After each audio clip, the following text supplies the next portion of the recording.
In 1980, as London was preparing for a new wave of development, a gruesome discovery beneath its streets brought the city face to face with one of its darkest chapters, the Black Death. Construction workers, busy with the mundane task of digging foundations, suddenly unearthed something far more chilling: an ancient mass grave filled with skeletons. This was not just any grave, it was a silent testimony to the plague that had ravaged Europe centuries before, leaving a trail of death and despair. The year was 1348, and the Black Death had swept across Europe like a relentless storm, killing an estimated one-third of the continent's population.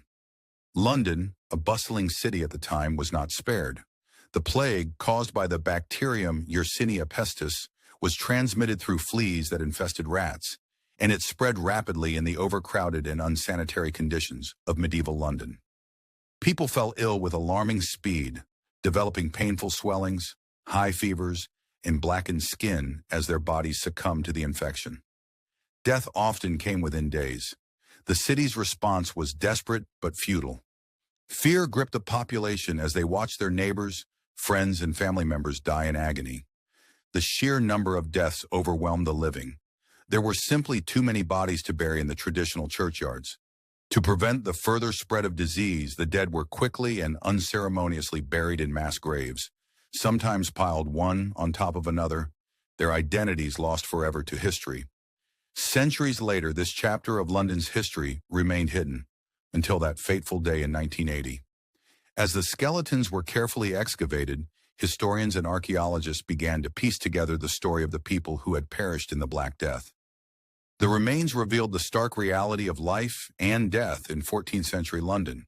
Bones showed signs of malnutrition, evidence of the harsh living conditions that had made the city so vulnerable to the plague. The mass grave also offered clues about how the living had tried and ultimately failed to cope with the crisis. For modern Londoners, the discovery was a sobering reminder of their city's past, a past that was buried, quite literally, beneath their feet. The skeletons were not just relics of a long-forgotten era. They were once people who had walked the same streets, who had lived their lives unaware that a deadly plague was about to alter the course of history. Today, these remains are a crucial part of London's historical narrative, offering insight into the human cost of one of the deadliest pandemics in history. The mass grave serves as a somber memorial to those who suffered and died during the Black Death, a stark reminder of the fragility of life and the enduring impact of disease on human societies. As we walk the modern streets of London, it's impossible not to feel the weight of the past beneath us, hidden in the layers of earth that hold the secrets of a city that has seen it all.